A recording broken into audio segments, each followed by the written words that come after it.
Hi friends, welcome to Zoya.com. இன்றைக்கி நம்ம சேனலில் கேரளா ஸ்பெஷல் முட்டை பாலாடை எப்படி செய்கிறதுன்னு பார்க்கலாம். இது ரொம்பவும் டேஸ்டியான ஒரு டிஷ். கண்டிப்பாக இதை உங்கள் வீட்டில் ட்ரை பண்ணி பாருங்கள். எல்லாரும் கண்டிப்பாக விரும்பி சாப்பிடுவாங்க. இந்த வீடியோவை ஸ்கிப் பண்ணாமல் பாருங்கள். அப்போ தான் இந்த வீடியோ உங்களுக்கு ரொம்ப யூஸ்ஃபுல்லாக இருக்கும். இதுக்கு தேவையான இன்க்ரீடியன்ட்ஸ் பார்த்துடலாம். நான் 250 கிராம் மைதா மாவு எடுத்து வச்சுருக்கேன். 1/2 டீஸ்பூன் சீரகம், தேவையான அளவு வெங்காயம், துருவிய தேங்காய், கரும்பு சர்க்கரை தேவையான அளவு, மஞ்சள் தூள் 1/4 டீஸ்பூன், ஒரு முட்டை. இப்போ இந்த வெங்காயத்தையும் சீரகத்தையும் லைட்டாக மிக்சியில் போட்டு அரைச்சி எடுத்துட்டு வந்துடலாம். இப்போ அரைச்சி எடுத்துட்டு வந்தாச்சு. இப்போ இந்த மிக்சரை அந்த மைதா மாவு கூட ஆட் பண்ணணும். அதுக்கு முன்னாடி நம்ம இந்த முட்டையை அதில் மைதா மாவு கூட உடச்சி ஊற்றிடலாம். ஓகே, நான் ஒரு முட்டை ஆட் பண்ணுறேன். இந்த டிஷ்க்கு ஒரு முட்டையே போதுமானது தான். ஒரு முட்டை ஆட் பண்ணியாச்சு. நெக்ஸ்ட் நம்ம 1/4 டீஸ்பூன் மஞ்சள் தூள் ஆட் பண்ணலாம். ஆட் பண்ணியாச்சு. இப்போ நான் 2 டீஸ்பூன் சால்ட் ஆட் பண்ணுறேன். நீங்கள் உங்கள் டேஸ்ட்டுக்கு ஏற்றபடி சால்ட் ஆட் பண்ணிக்கோங்க.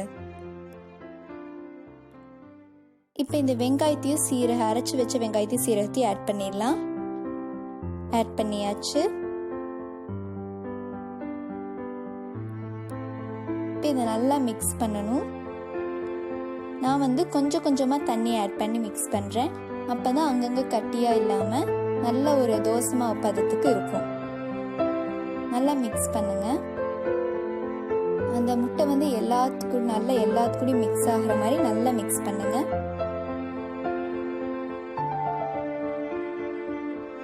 ஓகே, நல்லா மிக்ஸ் பண்ணலாம். இப்போ இன்னும் கொஞ்சம் தண்ணி ஆட் பண்ணுறேன். போட்டு நல்லா மிக்ஸ் பண்ணிட்டே இருக்கணும். ஓகே, இப்போ இது நல்லா ஒரு தோசை மாவு பதத்துக்கு ரெடி ஆயிடுச்சு. பார்க்கறக்கே நல்லா இருக்கு. அந்த சீரகம் வெங்காயம்லாம் இது நல்லா தெரியுது. ஓகே, இப்போ இந்த மாவு தோசை சுடுறதுக்கு ரெடியா இருக்கு. பாருங்க, நல்ல ஒரு yellowish கலரா இருக்கு. நல்லா இருக்கு பார்க்கறதுக்கு. இப்போ நம்ம இந்த ஒரு ஸ்டவ்வில் ஒரு தவா வச்சிடலாம். இப்போ தோசை சுட ஆரம்பிச்சிடலாம். நம்ம எப்படி நார்மலாக தோசை சுடுவோமோ அந்த மாதிரியே சுடுங்க. ஒரு 2 கரண்டி தோசை மாவு ஊற்றுங்க. ஓகே, நல்லா எல்லா இடத்துலையும் பரப்பி விடுங்க. இப்போ இந்த தோசைக்கு எண்ணெயை விட்டுறலாம். எப்பயும் நார்மல் தோசை எப்படி சுடுவோமோ அதே மாதிரி சுடுங்க. ஓகே, இப்போ இது வேகறதுக்கு வேண்டி நான் ஒரு மூடி போட்டு க்ளோஸ் பண்ணிடுறேன். இது வேகறதுக்கு 1 மினிட் போதும்னு நினைக்கிறேன். ஓகே, இப்போ எடுத்து பார்க்கலாம். வெந்திருக்குன்னு நினைக்கிறேன். பார்க்கலாம். ஓகே, செக் பண்ணி பார்க்கலாம் வெந்திருக்கா இல்லையான்னு. இது இன்னும் வேகலைன்னு நினைக்கிறேன். அதனால நான் மூடி போட்டு திரும்பி க்ளோஸ் பண்ணிடுறேன். இது வெந்திருக்குன்னு நினைக்கிறேன். வாங்க ஓப்பன் பண்ணி பார்க்கலாம்.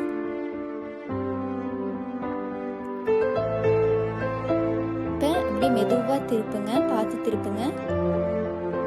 2 பக்கமுமே நல்லா வேகணும். அப்பதான் சாப்பிட்றதுக்கு நல்லா இருக்கும். ஓகே, பார்க்கறதுக்கே நல்லா இருக்கு. இது அப்படியே இந்த சைடு திருப்பி போட்டு நம்ம இந்த கரும்பு சர்க்கரையும் தேங்காய் துருவலையும் இது மேலே தூவி விட்டுறலாம். இப்போ நான் தேங்காவை தூவி விட போகிறேன். எவ்வளோ வேணால் நம்ம தேங்காய் தூவிக்கலாம். இவ்வளோதான் தூவணும்ல இல்லை, உங்களுக்கு எப்படி தேவை எவ்வளோ வேணுமோ அவ்வளோ தூவிக்கலாம். தேங்காவை தூவியாச்சு. நெக்ஸ்ட் நான் கரும்பு சர்க்கரை தூவுறேன். இந்த டிஷ்க்கு நார்மல் சுகர் தான் யூஸ் பண்ணுவாங்க. நான் ஏன் கரும்பு சர்க்கரை யூஸ் பண்ணுறேன்னா உங்களுக்கே தெரியும், கரும்பு சர்க்கரை ரொம்ப ஹெல்த்தி. அது குழந்தைங்களுக்கு கொடுக்கும்போது இன்னும் ஹெல்த்தியாக இருக்கணுங்கிறங்காட்டி நான் கரும்பு சர்க்கரை யூஸ் பண்ணுறேன். இன்னும் கொஞ்சம் தேங்காய் தூவிக்கலாம். அப்போ தான் பார்க்கறதுக்கு நல்லா இருக்கும். ரோல் பண்ணி சாப்பிடும்போது இன்னும் ரொம்ப நல்லா இருக்கும். தூவியாச்சு. இப்போ மெதுவாக அதை ரோல் பண்ணிடுங்க. ரோல் பண்ணும்போது பார்த்து ரோல் பண்ணுங்க. ஓப்பன் ஆகிற கூட வாய்ப்பு இருக்கு.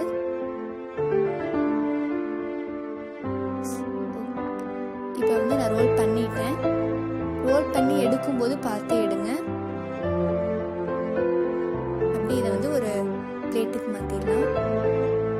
மாற்றியாச்சு. நெக்ஸ்ட் நான் இன்னொரு தோசை அதே மாதிரி இன்னொரு தோசை ஊற்றுறேன்.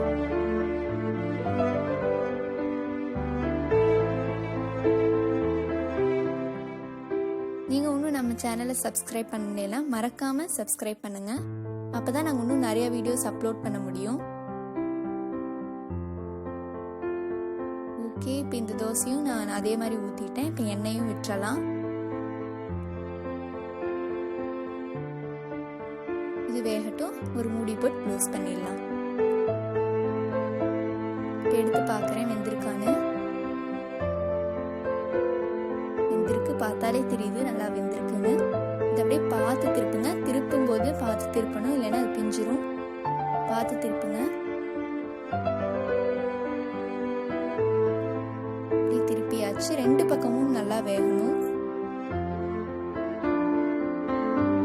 இப்போ 2 பக்கமுமே நல்லா வெந்துருச்சு. இந்த சைடு திருப்பி போட்டு திரும்பி அந்த தோசையில் என்ன பண்ணமோ அதே மாதிரி இதுலேயும் தேங்காவையும் கரும்பு சக்கரையும் தூவி விட்டுறலாம். பார்க்கறக்கே நல்லா இருக்கு பார்த்தீங்களா? இப்போ தேங்காய் தூவுறேன் நான். நல்லா தேங்காய் தூவி விடுங்க. தேங்காய் ரொம்ப உடம்புக்கு ஹெல்த்தி தான். ஓகே, இப்போ நம்ம தேங்காய் தூவியாச்சு. நெக்ஸ்ட் கரும்பு சக்கரை அதே மாதிரி தூவி விட்டுறலாம்.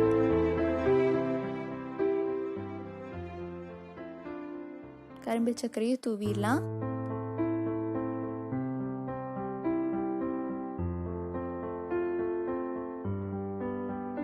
நல்லா கொஞ்சம் நல்லா தூவிடலாம். அதே மாதிரி அந்த தோசை என்ன பண்ணமோ அதே மாதிரி இதை பார்த்து ரோல் பண்ணி எடுத்துருங்க. ரோல் பண்ணியாச்சு. இதையும் ஒரு பிளேட்ல வச்சிடலாம்.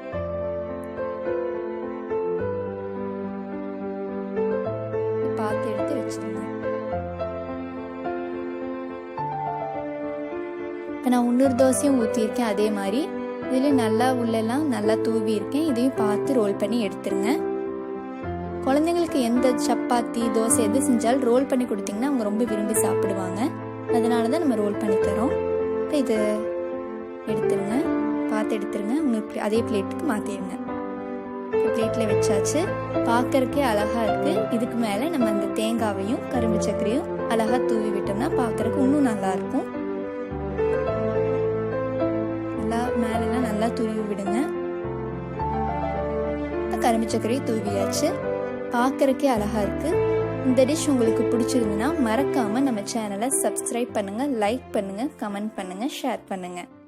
இன்னும் நிறையா வீடியோஸ்க்கு நாங்கள் கண்டிப்பாக அப்லோட் பண்ணுவோம். உங்களோட சப்போர்ட் இருந்தால் தான் எங்களால் இன்னும் நிறையா வீடியோஸ் பண்ண முடியும். ஸோ ப்ளீஸ் சப்ஸ்கிரைப் பண்ணுங்கள்.